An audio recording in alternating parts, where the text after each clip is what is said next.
Hello students, स्वागत है आपका एक और नए वीडियो में। आज हम लोग ओज़िमंडायस पोएम का लाइन बाय लाइन एक्सप्लेनेशन देखेंगे। ये पोएम पी.बी. शेली यानी पर्सी बिश शेली की बहुत ही मशहूर पोएम है और इस पोएम के पीछे एक बहुत ही इंटरेस्टिंग चीज़ है। पी.बी. शेली के लिटरेरी सर्कल में उनके जितने भी फ्रेंड्स थे वो लोग आपस में कंपटीशन किया करते थे और एक पर्टिकुलर टॉपिक को चूज़ करके वो लोग उसके ऊपर पोएम लिखते थे। तो उसी कंपटीशन का हिस्सा थी ये भी एक poem.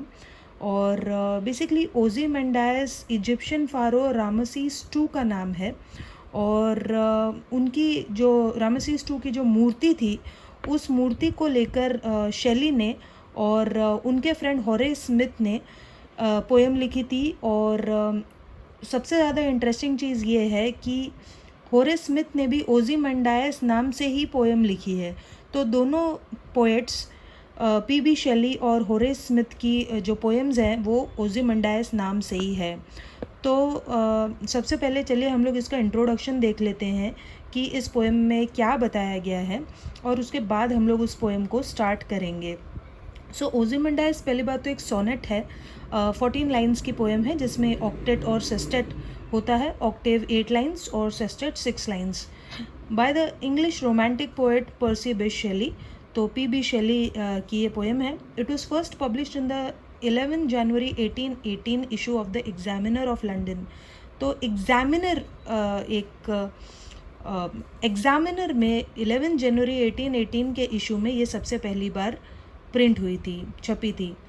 Shelley wrote the poem in friendly competition with his friend and fellow poet Horace Smith, who also wrote a sonnet on the same topic with the same title। तो जैसे मैंने आपको बताया कि वो लोग आपस में कंपटीशन किया करते थे, तो शेली और उनके फ्रेंड होरेस स्मिथ ने दोनों ने सोनेट्स लिखी, सेम टॉपिक पे लिखी और इनफैक्ट जो स्मिथ की पोएम है वो भी ओज़िमंडायस नाम से ही है। The poem explores the worldly fate of history and the ravages of time. तो ये जो पोएम है, इस पोएम में बताया गया है कि कैसे बड़े बड़े रूलर्स हुए, बड़े बड़े राजा महाराजा हुए और उनके किंगडम्स दूर दूर तक फैले थे, लेकिन ना कोई राजा बचा और ना ही उसका किंगडम बचा। तो कोई कितना भी प्राउड हो, एरोगेंट हो और ये सोचे कि उसका जो साम्राज्य है वो हमेशा हमेशा के लिए रहेगा, तो ऐसा कभी नहीं हो सकता। टाइम बहुत बलवान होता है और समय के आगे किसी की नहीं चलती और सबके साम्राज्य, किंगडम और वो राजा महाराजा एक दिन ख़त्म हो जाते हैं। ये इस पोएम में बताया गया है। Even the greatest man and the empires they forge are impermanent. तो जो वो एम्पायर्स बनाते हैं वो इम्परमानेंट है, कोई भी चीज़ परमानेंट नहीं है समय के अलावा। Their legacies fated to decay into oblivion. तो हर राजा की जो लेगेसीज हैं, एम्पायर हैं, वो एक ना एक दिन डीके हो जाती हैं, सड़ जाती हैं, ख़त्म हो जाती हैं और ओब्लिवियन यानी कि उनका पता तक नहीं चलता कि वो कहाँ चले गए, गायब हो जाते हैं वो सारे किंगडम और वो राजा। तो इसी टॉपिक पर ये पोएम लिखी गई है। तो एक और चीज़ पोएम में बताई गई है वो है कला। कला हमेशा सर्वाइव करती है, बचती है। आर्ट सर्वाइव्स, फिर चाहे वो मूर्ति हो या पेंटिंग हो, ये सारी चीज़ें बच जाती हैं, लेकिन आदमी ख़त्म हो जाते हैं और आदमियों के एम्पायर्स ख़त्म हो जाते हैं।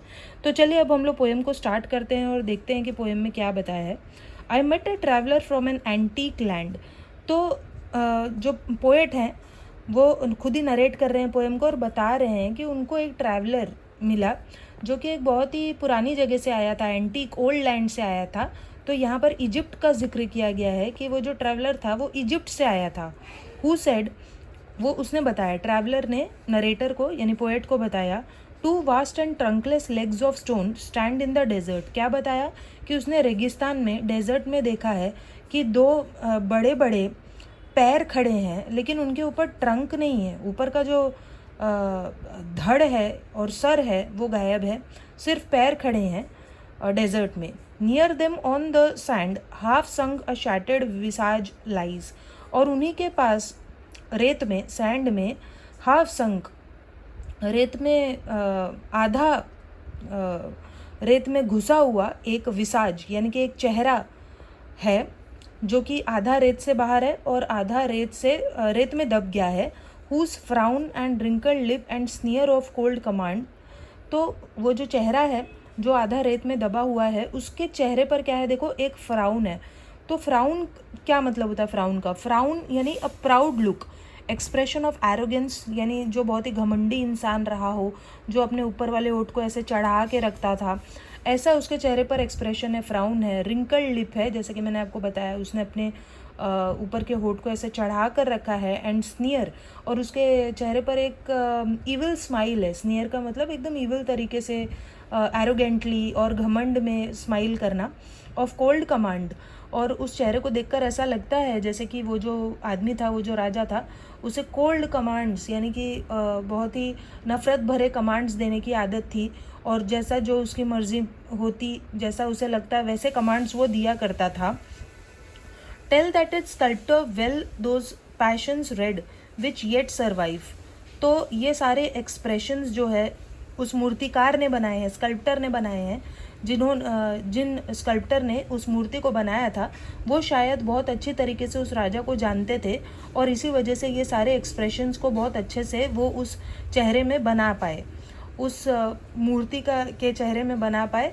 वो चेहरा, वो सर जो आधा रेत में दबा हुआ है। Tell that it sculptor well those passions read. तो वो जो स्कल्प्टर था बहुत अच्छे तरीके से राजा और उसके वो राजा कैसा था इस चीज़ को अच्छे तरीके से जानता था, तभी उसने इतने अच्छे एक्सप्रेशंस चेहरे पर बनाए। विच येट सर्वाइव, तो उस स्कल्प्टर ने, मूर्तिकार ने जो मूर्ति बनाई थी वो तो है, उसे कुछ हुआ नहीं है अभी तक, लेकिन जो राजा था, ओज़ीमंडायस था, वो ख़त्म हो चुका है और उसकी लेगेसी भी ख़त्म हो चुकी है। सो क्या बोल रहे हैं? Tell that it sculptor well those passions read which yet survive stand on these lifeless things. तो इन लाइफलेस यानी नॉन लिविंग, इन नॉन लिविंग चीज़ों में यानी कि मूर्ति में उस स्कल्प्टर ने एक्सप्रेशंस को बहुत अच्छी तरीके से स्टैम्प कर दिया है, ऐसा बनाया है कि वो जो एक्सप्रेशंस हैं उस मूर्ति से कभी मिट नहीं सकते। The hand that mocked them, और उन लाइफलेस चीज़ों को बनाने वाले को यानी कि मूर्ति को, और मूर्ति को बनाने वाले को यानी मूर्तिकार को वो क्या किया करता था? मॉक किया करता था, मजाक उड़ाया करता था। किसका? स्कल्प्टर का। तो स्कल्प्टर का मजाक कौन उड़ाता था? The hand. तो यहाँ पे जो हैंड वर्ड है वो हैंड वर्ड राजा के लिए आया है। तो जो राजा था वो मॉक किया करता था स्कल्प्टर को, यानी मजाक उड़ाया करता था उसका। And the heart that fed, तो फिर से जो हार्ट वर्ड है यहाँ पर वो राजा के लिए आया है, ओज़ीमंडायस के लिए आया है कि वो अपनी प्रजा को खाना भी खिलाता था, यानी कि वो रिस्पॉन्सिबल था अपनी प्रजा को सब कुछ देने के लिए, क्योंकि वो एक राजा है। तो राजा का काम ही होता है अपनी प्रजा को सब कुछ देना। तो एक तरफ वो प्रजा को सब कुछ देता भी था, लेकिन वो बहुत ही प्राउड और एरोगेंट था, लोगों का मजाक भी उड़ाता था, और उसे बहुत घमंड था अपने किंगडम के ऊपर। लेकिन उस घमंड का कोई फ़ायदा नहीं हुआ। उसको लग रहा था कि हर चीज़ हमेशा हमेशा के लिए है, हमेशा हमेशा रहेगी, लेकिन ऐसा कुछ हुआ नहीं।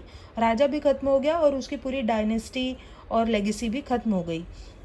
And on the pedestal these words appear, तो अब जो पत्थर का जो ऐसा स्टैंड जैसा था जिस पे मूर्ति खड़ी थी, पेडेस्टल था, उस पर लिखा हुआ था my name is Ozymandias king of kings, कि मेरा नाम ओज़ीमंडायस है और मैं सभी राजाओं का राजा हूँ, यानी मैं बहुत बड़ा राजा हूँ।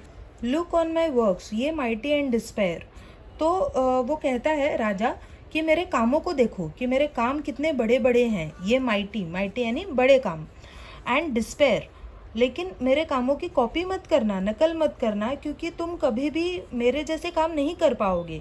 तो ये सारी चीज़ें उस पेडेस्टल पर लिखी हुई थी कि कैसे वो एक बहुत ही महान राजा है, उसने बहुत बड़े बड़े काम किए हैं और कोई भी उसके कामों को कॉपी नहीं कर सकता।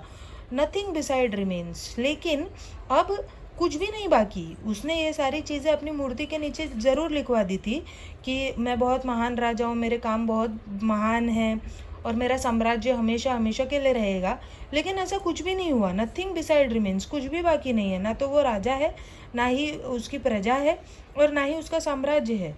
Round the decay of that colossal wreck, तो बस क्या पड़ा है अब? ह्यूज रेक, रेक यानी कि बचे खुचे टुकड़े, मूर्ति के टुकड़े जगह जगह पड़े हैं, बड़े बड़े टुकड़े, लेकिन वो राजा या उसका किंगडम कुछ भी नहीं है। बाउंडलेस एंड बेयर, बस हर जगह एक सूनापन है, वीरानापन है। बेयर यानी खालीपन, okay, the loan and level Sands stretch far away. तो हर जगह बस खाली सैंड्स दिखाई देते हैं, इसीलिए रेत दिखाई दे रही है क्योंकि वो एक रेगिस्तान है। तो रेगिस्तान में अब ना तो उसका किंगडम बाकी रह गया है ओzymandias का, ना वो खुद बाकी रह गया है। तो इससे हमें पता चलता है कि कैसे हमें कभी भी प्राउड या एरोगेंट नहीं होना चाहिए, क्योंकि बस कुछ ही टाइम के लिए ये सारी चीज़ें होती हैं और समय बड़ा बलवान है। समय के आगे कोई भी चीज़ टिकती नहीं है और एक ना एक दिन ख़त्म ज़रूर हो जाती है। तो ये थी पोएम। अभी चलिए हम लोग इसकी राइम स्कीम और बाकी के लिटरेरी डिवाइसेस को देख लेते हैं।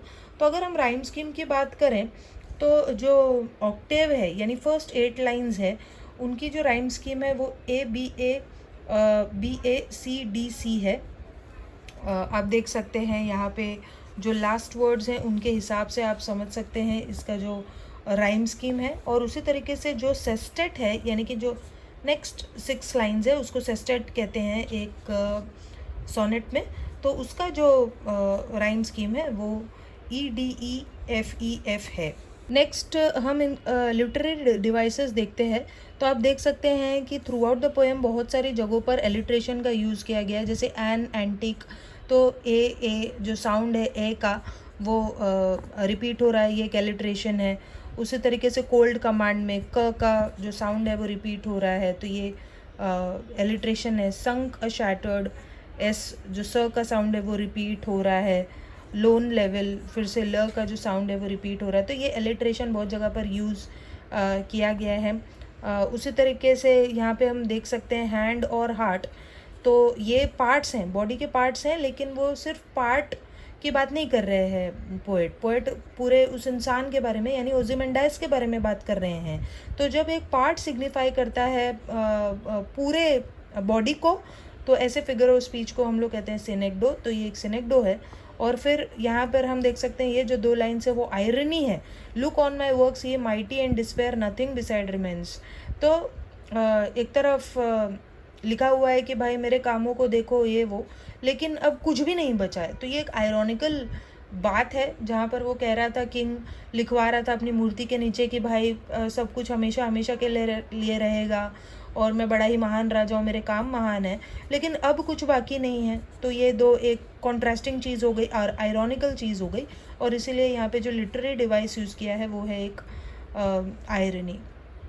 तो ये इसके लिटरेरी डिवाइसेस थे। आई होप आपको ये सब समझ में आए होंगे, और फिर भी इससे रिलेटेड कोई डाउट है तो आप कमेंट करके पूछ सकते हैं। तो चलिए हम लोग मिलते हैं एक नेक्स्ट वीडियो में, तब तक के लिए गुड बाय।